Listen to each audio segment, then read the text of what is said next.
Local government teams shouldn't have to waste time on manual data entry into outdated systems.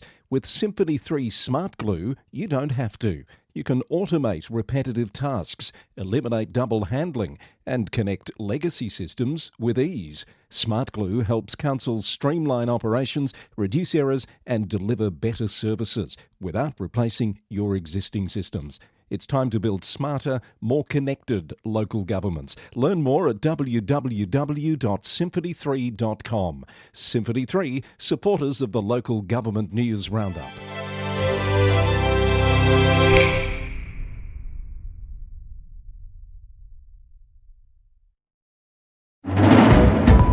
Coming up, a $500,000 clean-up bill for Moorabool Shire after a loss at VCAT.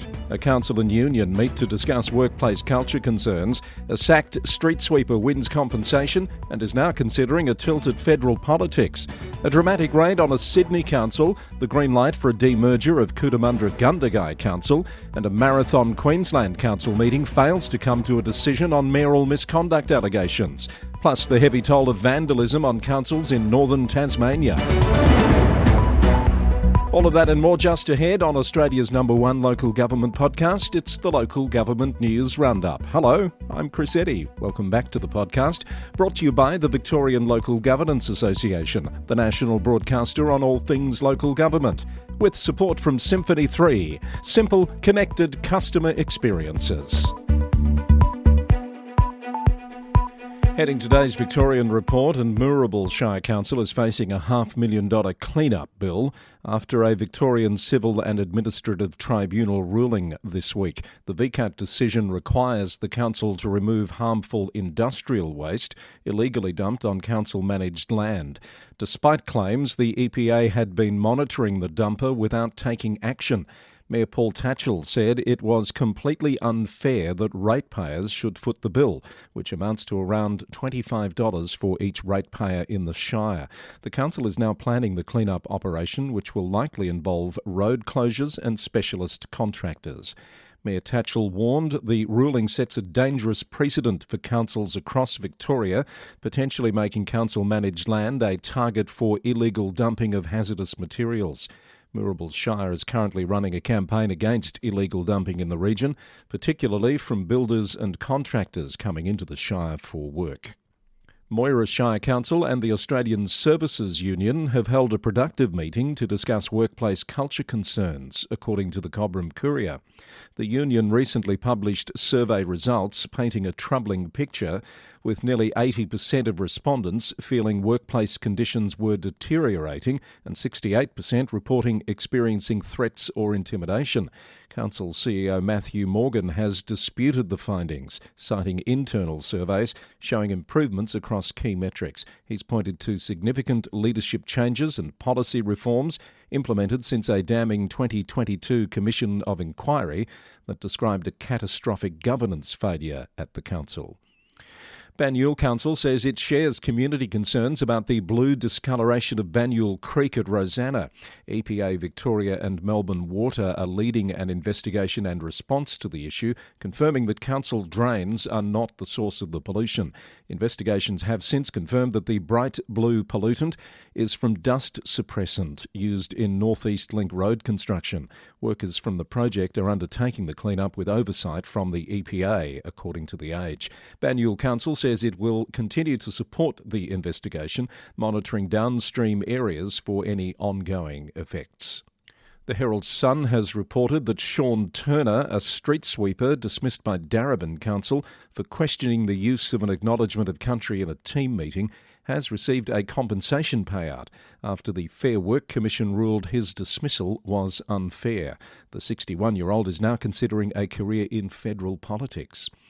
The City of Burundara has welcomed the state government's investment in expanding social housing at the Alamein Avenue site in Ashburton. Mayor Sophie Tawney said the council has been calling for greater investment in social, community and affordable housing stock for many years and is pleased with the plan to redevelop and expand the Ashburton site. She said the council and community are engaging with the state to suggest improvements to wider planning reforms to deliver responsible housing growth. The MAV has welcomed the announcement of a targeted review of the childcare sector after the revelation of disturbing alleged incidents at the state's childcare centres. It's calling for coordinated action both in terms of the immediate response and broader systems reform. The peak body is engaging directly with council staff on the issues, noting that councils have a crucial frontline role. Tawong Shire Council will lead a community rally in Corryong in support of a single-site regional hospital. Mayor Andrew Whitehead said the council remains gravely concerned about the planned redevelopment of the existing Albury Hospital, arguing it won't meet future capacity needs for the region's growing population of 300,000 people. The rally will be held on Sunday the 10th of August at the Corryong Memorial Hall. Greater Dandenong City Council is planning a community hub for central Dandenong and has held multiple rounds of co-design workshops where community priorities for a large play space, more open space and parking were identified. Development is currently on hold, pending observation of the new Keysborough Community Hub opening in September. The council has paused further decisions until December, when they'll provide another update to the community. And Mansfield Shire Council has submitted a grant application seeking almost $19 million from the federal government for a new emergency services precinct. That's despite the state government deeming the current SES facilities as functional. The proposed precinct would include new buildings for Mansfield SES, Ambulance Victoria and an emergency resilience centre, addressing community feedback that emergency services are a priority. Mayor Councillor Steve Raby said there was a clear and obvious need for better emergency services facilities. More council news briefs. Darebin Council is seeking EOIs for leasing and licensing of over 20 council-owned properties. The council aims to partner with community and commercial entities to maximise property value while benefiting the local community, with decisions expected by November. Swan Hill Rural City Council says its 2025 survey results show significant improvements in community satisfaction, with the overall performance index rising to 54. That positions it above the large rural councils group average and statewide benchmarks. And Murrindindi Shire Council has become Victoria's 66th council to sign the Small Business Friendly Charter, boosting support for local entrepreneurs. The agreement features 6 commitments to implement within 12 months, including streamlined permits, reduced infrastructure disruption and prompt supplier payments. You're listening to the Friday edition of the Local Government News Roundup. This is episode number 478, brought to you by the Victorian Local Governance Association, the national broadcaster on all things local government. Look out for a new edition of VLGA Connect coming away each and every Friday on YouTube and on podcast. And for their support for the podcast, we thank Symphony 3, providing simple, connected customer experiences. You can check out their Smart Glue solution by heading to www.symphony3.com. It's New South Wales report time, and the Independent Commission Against Corruption conducted a dramatic raid on the City of Parramatta Council offices this week, according to the Sydney Morning Herald. ICAC officers entered Parramatta Council's Wentworth Street headquarters on Monday afternoon, just hours before a scheduled council meeting. Multiple sources confirmed the Integrity Agency seized mobile phones from several senior staff members and spent time in the council's main boardroom. The purpose of the raid remains unclear, with ICAC declining to comment. The council meeting proceeded as normal later in the day, with councillors reportedly unaware of the raid. The council has recently faced scrutiny over reports that almost $5.24 million of ratepayer money was spent removing 81 staff over 4 years, with 30 staff members signing secret agreements for payouts. Cootamundra-Gundagai Regional Council has received approval to proceed with its long-sought demerger. The Minister for Local Government, Ron Honig, announced yesterday that the council will split into 2 separate entities, reversing a controversial 2016 forced amalgamation. Mayor Ab McAllister met with the Minister in Gundagai, where the Boundaries Commission and public inquiry reports were released, paving the way for the dissolution process. The council will now establish a transition management office to work out the specifics of separating assets, liabilities, staffing and governance arrangements between the 2 future councils. Minister Honig spoke bluntly about the original merger, stating that Cootamundra and Gundagai are 2 councils that should never have been merged. and describing the previous government's amalgamation policy as a ruse. The decision follows years of community opposition to the merger, with the council having documented significant financial burdens resulting from the forced amalgamation. Orange City Council has now appointed an interim CEO. Barry Omundson will start in the role on the 4th of August to allow more time for recruiting a long-term CEO. Current CEO David Waddell announced in March that he would not seek a contract extension after 15 years with the council. Mr Omundson has worked in leadership roles across local government, the public service and the private sector, including positions at West Coast, Central Coast, Walcher, Whitsundays and Mackay councils. Noreen Vu has commenced in her role as the new permanent CEO of Snowy Monaro Regional Council, moving from her previous role as head of Wedden Shire. Mayor Chris Hanna said he was excited about Ms Vu's appointment and her commitment to local grassroots engagement. In her first week on the job, Ms Vu has been meeting the teams at the council's depots, facilities and offices across the region. James Hawkins has been elected as Ward A councillor for Cessnock City Council in a countback election after the resignation of former Mayor Jay Saval. Councillor Hawkins is a former three-term councillor and two-time deputy mayor. Mayor Dan Watton welcomed Councillor Hawkins back to the council and paid tribute to Jay Saval for his contributions and service to the city. And Canterbury Bankstown Council's Ian Stromborg Play Space has been awarded a prestigious Architects Award for play spaces, recognising its community-focused design that incorporates First Nations art and accessible amenities. The playground, named after a former Bankstown mayor, is part of Council's transformation of the Paul Keating Park precinct. It will now advance to the National Landscape Architecture Awards in October. On to Queensland, and there was a chaotic meeting of Redlands City Council on Wednesday when a scheduled vote on misconduct allegations against Mayor Jos Mitchell spiralled into a 9-hour marathon of legal disputes and procedural deadlocks. The Courier-Mail reported the meeting began at 9:30am and finally adjourned just before 7pm. There was heated debate over whether Deputy Mayor Julie Talty had a conflict of interest in voting on the Mayor's conduct report. Mayor Mitchell presented a 7-page legal letter mid-meeting, catching councillors off guard and sparking confusion in the chamber. Despite costing ratepayers over $18,000 for an independent investigation, which found claims against the mayor were unsubstantiated, the council failed to reach any decision after multiple adjournments and procedural wrangling. The matter was deferred to a future meeting for further consideration. It was the third council meeting in 3 months to exceed 5 hours in duration. Hundreds of residents of North Burnett Regional Council have gathered to protest what they're calling astronomical rate increases. The Central and North Burnett Times reported that more than 240 concerned citizens attended a community meeting in Gayndah on Wednesday, with many sharing emotional stories about the impact of the council's 25% general rates hike. The community is calling for the council to reconsider the rate rise and is seeking a meeting with the state's local government minister. Noosa Council has intensified its crackdown on illegal camping, issuing an additional 20 fines during their latest enforcement operation.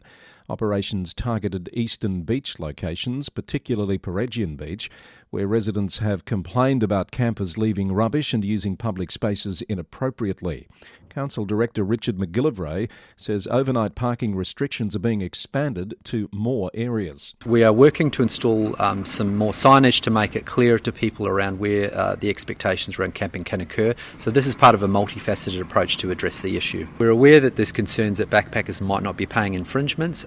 The state government handles these matters and can potentially pick these up through immigration processes when people are either leaving or coming back into the country. Mr McGillivray has allayed concerns that homeless individuals are being targeted by the crackdown. For instances where we might approach people that may be homeless, we've been having conversations with them and redirecting them to our support services networks, included firms like U-Turn, and making sure that they can get access to those support services across the coast.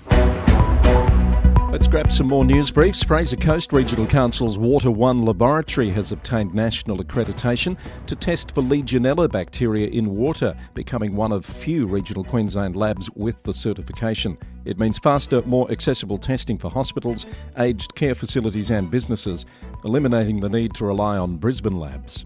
Parkes Shire Council is transforming former wastewater treatment ponds into a biodiverse wetlands area with funding from the Growing Regions program and the New South Wales Government. The project will feature amenities like aquatic boardwalks, bird hides and walking tracks and is scheduled for completion by late next year. And the District Council of Yankalila in South Australia has launched a fully funded cat desexing program for eligible residents, replacing a previous subsidised model. The initiative aims to address cat overpopulation issues by providing free desexing services through participating veterinary clinics coordinated by the National Desexing Network.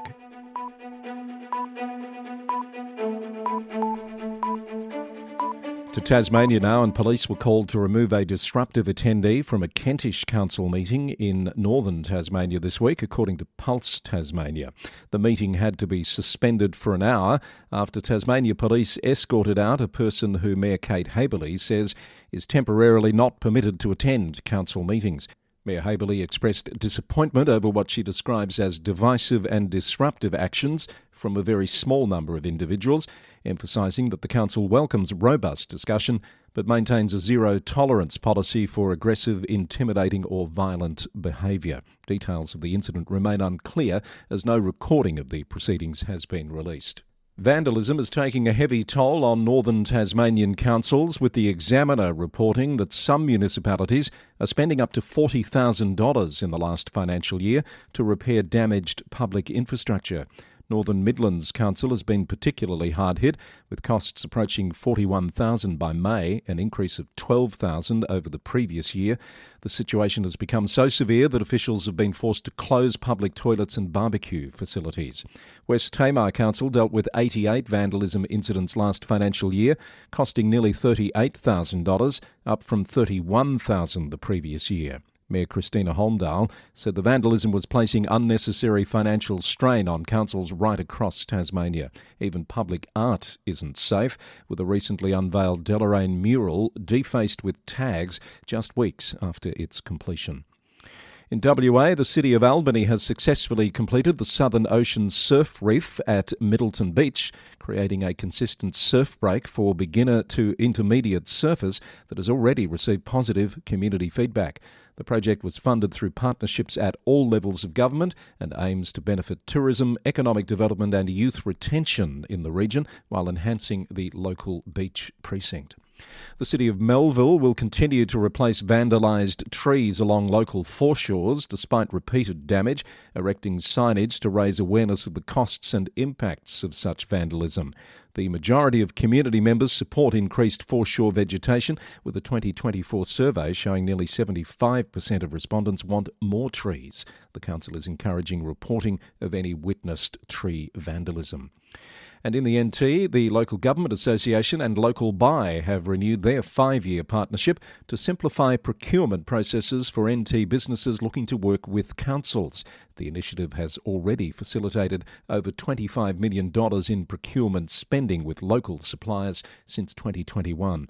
The aim of the partnership is to keep more money within NT communities by making it easier for local businesses to become pre-qualified suppliers, bypassing complex tenders and saving time and money in the process. Now for a selection of stories from beyond Australia, the UK government has appointed 4 commissioners to oversee the debt-ridden South London borough of Croydon. The commissioners will have extensive powers over the council's leadership and finances after the borough overspent by £30 million last year alone. The council is £1.6 billion in debt, with a staggering £70 million being spent annually just to service the loans. The commissioners' oversight will last up to 2 years, with a review scheduled after 12 months. Meanwhile, the local government minister Jim McMahon has written to Liverpool City Council confirming that departmental support provided since June last year will now end. Mr McMahon said he was pleased with the level of progress and improvement of the council, and he no longer expects to receive formal progress reports. In what's believed to be a first for the UK, the Reform-led Durham County Council has voted to rescind its climate emergency declaration, originally made in 2019.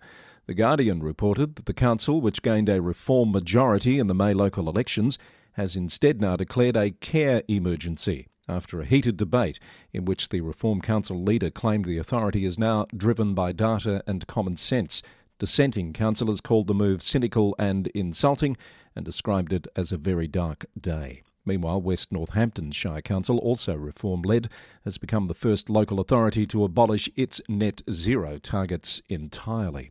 To the US now. In Florida, Palm Coast City Council has voted 4-1 to censure its mayor Mike Norris for the second time since April and has formally requested that Governor Ron DeSantis remove him from office.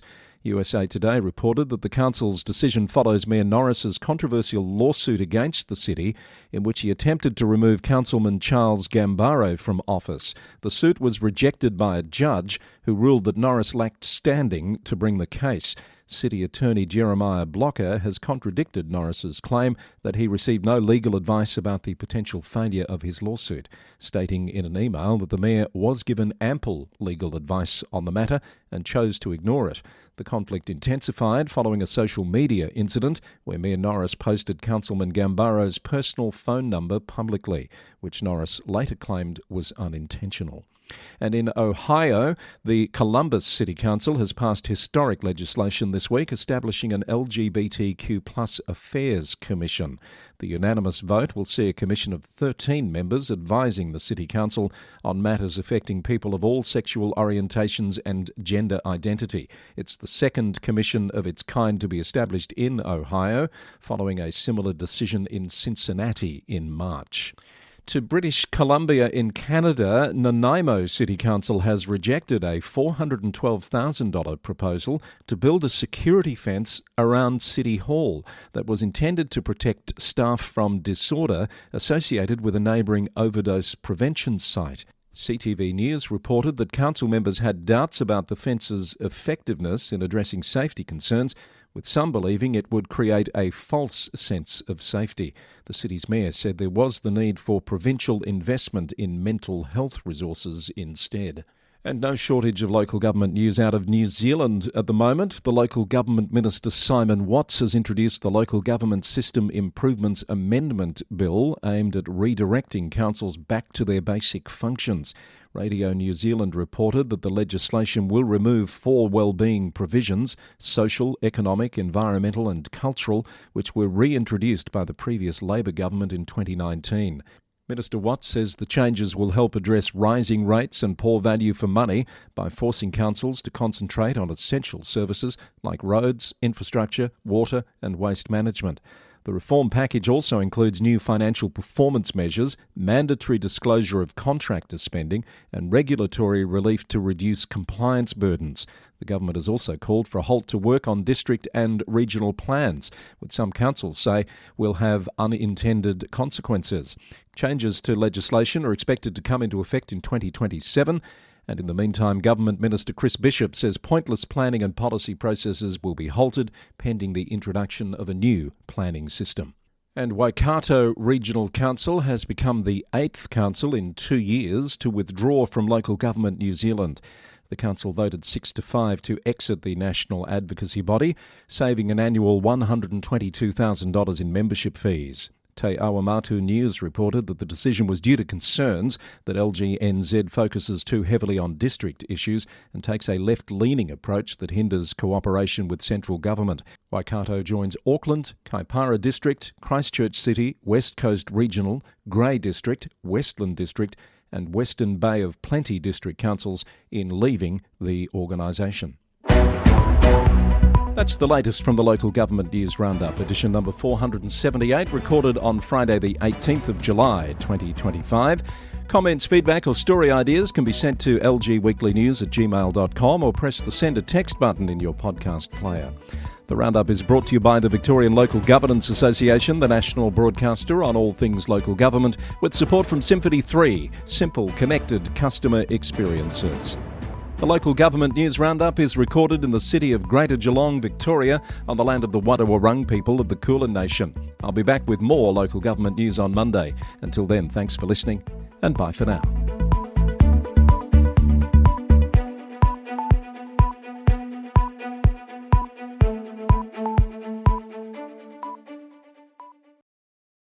The next VLGA-LGIU Global Executive Live panel is on Tuesday the 22nd of July, exploring the topic of building the local economy.